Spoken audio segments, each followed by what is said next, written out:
Hello learner, मैं चंदैया स्वागत करता हूं आपके अपने चैनल एचएम क्लासेस पे। बैक वीडियो में अपन ने बात की थी चैप्टर पोलिनोमियल के बारे में। आज की जो वीडियो हो रही है उसमें अपन बात करेंगे linear equation in two variables के बारे में। ठीक है, तो देखो लीनियर इक्वेशन का मतलब ही क्या होता है। लीनियर इक्वेशन का मतलब क्या होता है? लीनियर इक्वेशन का मतलब होता है जो आपकी हायर पावर, ठीक है, क्या तो आपकी पावर बोल दो या उसको आप बोल दो डिग्री, वो कितनी होने वाली है, वो आपके पास 1 होने वाली है, उसी को अपन क्या कहते हैं? Linear equation. और टू वेरिएबल्स का मतलब कोई दो वेरिएबल होगा, एक्स वाई जेड कुछ भी करके, कोई भी दो वेरिएबल, तो उसको बोलते हैं linear equation in two variable. तो जो जर्नल फॉर्म होती है, general form of linear equation in two variable, वो होती है ax plus by plus c is equal to 0, जहां पर a कोफिशिएंट होता है आपका, कोफिशिएंट होता है किसका? x का। b आपका हो गया coefficient of y and c आपके पास आ गई कोई कांस्टेंट वैल्यू, उसको अपन बोलते हैं linear equation in two variable. ठीक है, तो आज की जो वीडियो है इस चैप्टर के इंपॉर्टेंट क्वेश्चन के बारे में डिस्कस करेंगे। स्टार्टिंग अपन करते हैं एमसीक्यू से, तो देखिएगा वीडियो अपनी क्या होने वाली है। चैप्टर स्टार्ट करने से पहले कुछ अपन बेसिक कॉन्सेप्ट का चैप्टर स्टार्ट करने से पहले अपन कुछ बेसिक कॉन्सेप्ट को डिस्कस करते हैं, जिनसे 101% क्वेश्चन एग्जाम में आने के चांसेस होता है। 1 मार्क्स का तो हर साल रिपीट होता है। तो आपको देखो इन चीजों को याद रखना है कि अगर मेरे पास दो लाइन है, फर्स्ट का नाम a1x b1y प्लस c1 और सेकेंड इक्वेशन लाइन के a2x plus b2y plus c2। ठीक है, अगर case first a1 by a2 equal ना हो b1 बाई b2 के, तो इस केस में अपन कहते हैं इक्वेशन कैसी है? कंसिस्टेंट है। ठीक है, अगर वो सॉल्यूशन की बात करें तो यूनिक सॉल्यूशन है, और अगर वो लाइन पूछे क्या कर रही है तो इंटरसेप्ट लाइन करती है। ठीक है, ग्राफ से अगर इसको कैसे समझोगे, तो ग्राफ देखो क्या है कि एक लाइन ये जा रही है, एक लाइन ये जा रही है, और दोनों एक दूसरे को एक पॉइंट पे कट कर रही है, तो इसका मतलब ये इंटरसेक्ट है। सॉल्यूशन में पूछेगा तो यूनिक सॉल्यूशन है, और कंसिस्टेंट और इनकंसिस्टेंट पूछेगा तो कंसिस्टेंट है। ऐसे ही दूसरा case a1 by a2 equal है b1 बाई b2 के, बट इक्वल नहीं है c1 बाई c2 के, तो इसको बोलते हैं इनकंसिस्टेंट। सॉल्यूशन कैसे होंगे? No solution. और लाइन कैसी होगी? पैरेलल होगी। तो देखो सेकंड जो अपना ग्राफ है, ये आपके पास एक लाइन है और ये एक लाइन ऐसे ट्रैवल कर रही है, तो ये दोनों पैरेलल लाइन है। ठीक है, ये ऐसे भी ट्रैवल कर सकते हैं, तो भी पैरेलल लाइनें होगी। तीसरा case a1 by a2 equal है b1 बाई b2 इक्वल है c1 बाई c2 के, तो ऐसे केस को क्या बोलते हैं कि कैसा है? कंसिस्टेंट है। ठीक है, मैनी सॉल्यूशन है, बहुत सारे सॉल्यूशन हो, कोइंसिडेंट लाइनें हैं। ठीक है, इसका मतलब क्या होता है कि एक ही लाइन पे बहुत सारे पॉइंट लाइज करना। तो जैसे कि देखो ये एक लाइन है, इसी के ऊपर सारे पॉइंट आ रहे हैं, तो ऐसे ग्राफ के केस को अपन क्या बोलते हैं? मैनी सॉल्यूशन, कंसिस्टेंट और कोइंसिडेंट। ठीक है, तो आपको इसके बारे में एक एक बात को ध्यान रखना है। स्टार्ट करते हैं अपने फर्स्ट क्वेश्चन को। देखो फर्स्ट क्वेश्चन इसी से ही रिलेटेड है। क्या कहता है? इस system of two line equation two variable inconsistent. कहता है कि एक टू लाइन इक्वेशन है ना, वो इनकंसिस्टेंट है, मतलब इस वाली प्रॉपर्टी को फॉलो वो कर रही है। तो आपसे उसने ये पूछा कि भाई, कहता है कि if the line in the graph are, उसका ग्राफ कैसा होगा। अब देखो सेकंड वाले का मतलब हो गया नो सॉल्यूशन, इसका मतलब उसका ग्राफ कैसा होता है भाई? इसका ग्राफ तो पैरेलल होता है। तो इसमें जो ऑप्शन नंबर आपके पास भी है वो क्या हो जाएगा? राइट आंसर हो जाएगा। क्लियर है बात? चलते हैं नेक्स्ट क्वेश्चन पे।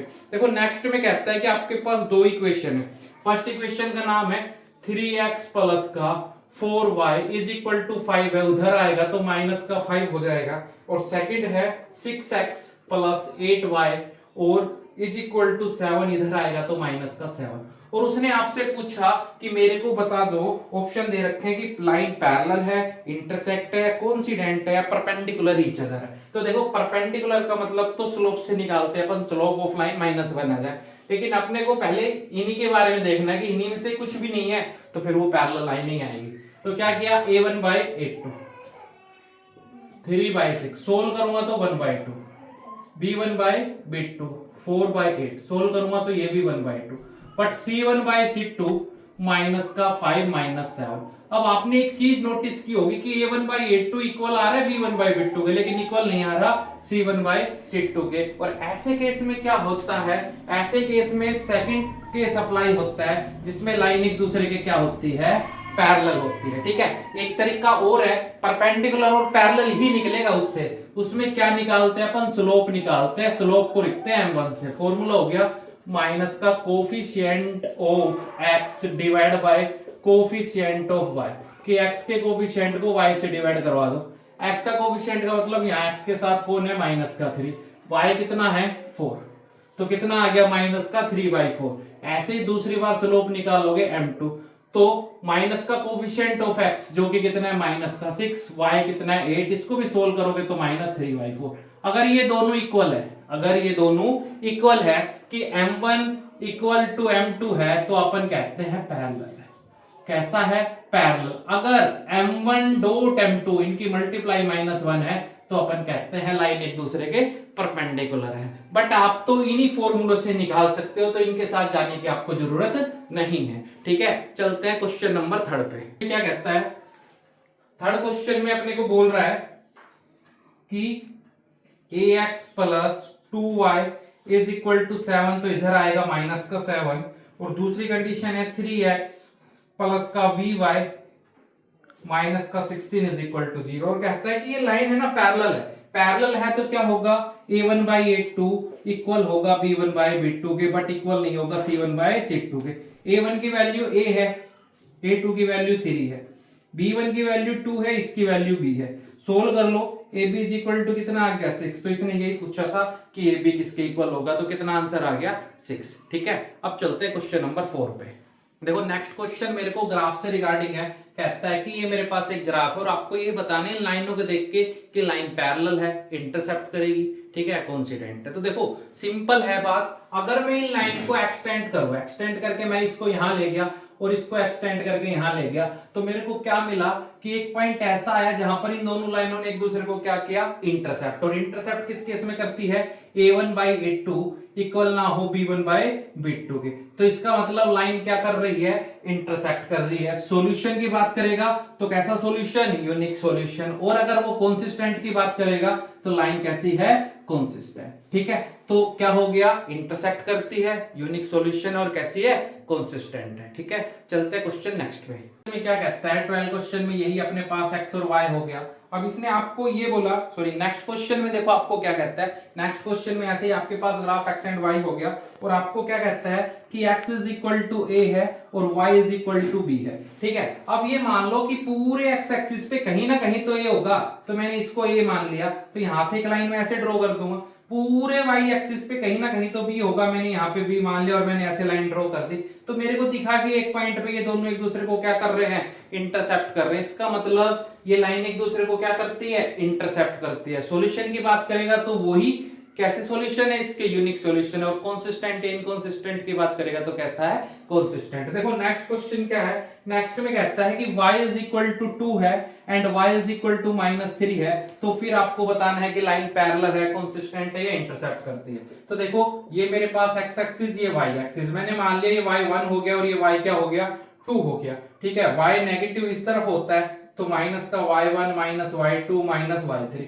अब आपको बोला y इज इक्वल टू 2, एक लाइन ऐसे ही ड्रॉ होगी, y इज इक्वल टू -3 ऐसे ही ड्रॉ होगी। तो आपको इन दोनों लाइनों को देखने से क्या पता चल रहा है, देखने से पता चल रहा है कि ये दोनों क्या है, पैरेलल लाइन है। ठीक है, सॉल्यूशन की बात करेगा तो नो सॉल्यूशन है, और कंसिस्टेंट और इनकंसिस्टेंट की बात करेगा तो कैसी है, इनकंसिस्टेंट है। तो आपको क्या है, ऐसे क्वेश्चन की जो इनसे रिगार्डिंग है उनकी बहुत अच्छे से प्रैक्टिस करनी, एग्जाम में हर बार पूछा जाता है ऐसा क्वेश्चन। ठीक है, चलते हैं नेक्स्ट क्वेश्चन पे। कहता है कि आपके पास एक इक्वेशन गिवन है जिसका नाम है 2x minus 3y is equal to 5, और आपको पॉइंट दे रखे हैं कि a पॉइंट आपके पास कितना है, -4 और 1, b पॉइंट आपके पास है, b पॉइंट है 4 और -1, c पॉइंट आपके पास गिवन है कितना, 4 और 1, और 4 जो पॉइंट है मतलब ऑप्शन डी आपके पास है -4 और -1। और उसने ये पूछा कि इस इक्वेशन ऑफ लाइन कौन सा पॉइंट लाइज करता है। तो देखो कैसे बताओगे, ये मेरा काम x का करेगा और ये मेरा काम y का करेगा, और इन पॉइंट को रखने पर अगर ये लेफ्ट बराबर राइट आ रही है तो वो उसके अंदर लाइज करेगा। तो जैसे मैंने यहाँ पे -4 रखा तो -8 हो गया, 1 रखा तो -3 जो कि इक्वल नहीं आता 5 के, तो ये वाला पॉइंट तो लाइज नहीं करेगा। नेक्स्ट पे चलते हैं, तो मैंने x की जगह रखा 4, -3, y की जगह मैंने -1 रखा, तो इसको सोल्व किया तो देखो 8 माइनस माइनस प्लस, ठीक है, तो ये भी 5 के बराबर नहीं आ रहा है, तो इसका मतलब ये पॉइंट मिलाइज नहीं करेगा। नेक्स्ट मैंने x की जगह रखा 4, -3y की जगह रखा 1, सोल्व किया तो 8 माइनस 3 जो कि क्या आ गया 5। इसका मतलब ऑप्शन नंबर सी इस इक्वेशन में क्या करता है, लाइज करता है, जो उसने आपसे पूछा था। चलते हैं नेक्स्ट क्वेश्चन। जो नेक्स्ट क्वेश्चन है वो क्या कहता है, एक इक्वेशन गिवन है -6x + 9y = 7, और आपसे इसने ये पूछा कि ये है ना इंटरसेप्ट करती है एट y एक्सिस, तो इसके कोऑर्डिनेट क्या होंगे। तो देखो एक चीज आपको याद रखनी है कि ये मेरे पास x एक्सिस है और ये मेरे पास y एक्सिस है। अगर कोई लाइन x पे इंटरसेप्ट करेगी, किस पे इंटरसेप्ट ऑन x एक्सिस, अगर वो x एक्सिस पे इंटरसेप्ट करेगी, इसका मतलब x पे इसको कहीं ना कहीं तो कट करेगी। अगर कोई लाइन इसको x एक्सिस पे इंटरसेप्ट कर रही है तो इसका मतलब y = कितना होगा, 0। अगर वो y एक्सिस पे इंटरसेप्ट कर रही है तो इसका मतलब x क्या होगा, 0। तो यहां पे x की जगह क्या पुट किया जाएगा, 0। तो माइनस का 6 0 प्लस का 9y = 7, तो 9y = 7 और 7 y = 7 डिवाइड बाय 9, तो इसके कोऑर्डिनेशन क्या आ गया, x का 0 y 9। बस आपको ये याद रखना है कि वो लाइन किस पे कट कर रही है। अगर वो x पे इंटरसेप्ट कर रही है तो y वाले को 0 मानना है, और अगर y पे कर रही है तो x को 0 मानना है। चलते हैं नेक्स्ट क्वेश्चन पे। क्वेश्चन है वो क्या कहता है कि ये मेरे पास दो इक्वेशन दे दी लाइन की, और कहता है कि इनके इनफाइनाइट सॉल्यूशन है, तो आपको a और b की वैल्यू बतानी है। तो देखो फर्स्ट ऑफ ऑल आपको क्या आना चाहिए कि इनफाइनाइट सॉल्यूशन कब होता है। अगर a1/a2 इक्वल हो b1/b2 के और इक्वल हो c1/c2 के, तो इनफाइनाइट सॉल्यूशन होता है। a1 की वैल्यू का नाम 2 है, a2 की वैल्यू क्या है 2ax is equal to b1 की वैल्यू 3 है, b2 की क्या है a + b is equal to c1 - 7 और ये -28। सोल्व करोगे तो 2 से 2 कैंसिल, ठीक है, तो 1/ax is equal to 3/a + b is equal to minus से माइनस तो 1/4। अब देखो तीन इक्वेशन आ गई, पहले किसी भी दो को बराबर ले लेते हैं, तो मैंने लिया 1/ax is equal to 1/4। Clear है, 1/a, सॉरी x नहीं आएगा इसका कोएफिशिएंट, तो 1/a is equal to 1/4। Cross multiply करूंगा तो यहां से a की वैल्यू कितनी आ गई 4। ऐसे ही सेकंड में 3a + b 1/4, a आपने अभी 4 की वैल्यू निकाली है is equal to 1/4। Cross multiply करवाओगे 12 इज इक्वल टू 4 + b, और b कितना आ गया 12 - 4 जो कि कितना 8। तो इनफाइनाइट सॉल्यूशन के लिए a कितना होगा आपके पास 4 और b कितना होगा 8। बस क्वेश्चन सिंपल है, बस आपको क्या होना चाहिए कि इसके बारे में पता होना चाहिए कि किस केस में क्या वैल्यू होती है। चलते हैं नेक्स्ट क्वेश्चन पे। क्वेश्चन है क्या कहता है कि ए बी सी डी एक रेक्टेंगल है और आपको एक्स और वाई की वैल्यू फाइंड आउट करनी है। तो देखो ऐसे क्वेश्चन को कैसे करोगे, पहले तो आपको रेक्टेंगल की कंडीशन पता होना चाहिए। रेक्टेंगल के अंदर इसको अपन लेंथ बोलते हैं, और ये मेरे पास क्या होती है, ये मेरे पास ब्रेथ होती है, ठीक है। तो रेक्टेंगल में क्या होता है, लेंथ इक्वल मतलब अपोजिट साइड्स इक्वल होती है। तो अगर ये रेक्टेंगल है तो A B is equal to C D हुआ होगा, और इसकी ब्रेथ बी सी, इसकी ब्रेथ ए डी के इक्वल हुई होगी। तो इसका यूज करेंगे तो ये मेरे पास तो कितना है 30, और वो मेरे पास x + y है। तो एक इक्वेशन आ गई x + y is equal to 30। First ये वाला इसके इक्वल, ऐसे ये वाला इसके इक्वल, सेकंड क्या आ जाएगी x - y is equal to 40। Second equation आपसे उसने x और y की वैल्यू पूछी। तो देखो मेरे पास दो मेथड होते हैं ऐसे को सोल्व करने के लिए। अपन जो 2 और 3 मार्क्स के करेंगे उनमें डिस्कस करेंगे। 3 मेथड है इस एक्सरसाइज को सोल्व करने के लिए। तो सबसे पहले होता है सब्स्टिट्यूशन, ठीक है। दूसरा अपने पास है एलिमिनेशन, और थर्ड मेरे पास क्या है, थर्ड मेरे पास है ग्राफिकल। तो 3 मेरे पास मेथड है, तीनों में से कोई भी लगा सकते हो। मैं आपको रेकमेंड करूंगा एलिमिनेशन, जो कि सबसे छोटा होता है। एलिमिनेशन अप्लाई करने के लिए क्या होना चाहिए, आपके x या y के कोफिशिएंट इक्वल होने चाहिए। यहाँ पे x के भी इक्वल है और y के भी कोफिशिएंट इक्वल है। कोफिशिएंट का मतलब इनके साथ जो मल्टीप्लाई है, यहाँ भी 1 है यहाँ भी 1 है तो इक्वल है, ठीक है। दूसरा क्या देखना है, दूसरा आपको देखना है अगर वो सेम साइन के हैं। कैसे हैं, सेम साइन के, तो ऑलवेज आपको क्या करवाना है, उन दोनों इक्वेशन को सब्ट्रैक्ट करवाना है, ठीक है। तो इसके कोफिशिएंट x दोनों इक्वल है और दोनों किसके हैं, सेम साइन के, सेम के, इसलिए मैं इनको क्या करवा रहा हूं सब्ट्रैक्ट। सब्ट्रैक्ट करवाओगे तो आपके जो साइन है ना वो चेंज होगा। तो ये प्लस का x किसका हो गया, माइनस का, ये प्लस का y किसका, माइनस का y किसका हो गया, प्लस का, और ये प्लस का किसका हो गया, माइनस का। बेनिफिट क्या मिलेगा, ये कैंसिल। अब ये काउंट ना होके ये काउंट होगा तो y और y कितने, y 2y, देन 34 20 माइनस का 30 माइनस का 14 देन इज इक्वल टू 16। तो y की वैल्यू कितनी आ गई आपके पास, 2 मल्टीप्लाई वाला डिवाइड में जाएगा तो 8। देन मैं यहाँ पे y की वैल्यू पुट करता हूं तो x plus 8 is equal to 30, और x की वैल्यू आ गई 30 माइनस 8, x कितना आ गया 22। ठीक है, तो इसके आंसर क्या हो गए, इसके आंसर हो गए आपके पास x 22 है और y कितना है 8। आज की वीडियो में इतना ही, नेक्स्ट वीडियो में अपन इस चैप्टर के 2 और 3 मार्क्स के क्वेश्चन के बारे में डिस्कस करेंगे। बहुत अच्छे अच्छे क्वेश्चन लेने वाला हूं मैं इस चैप्टर से।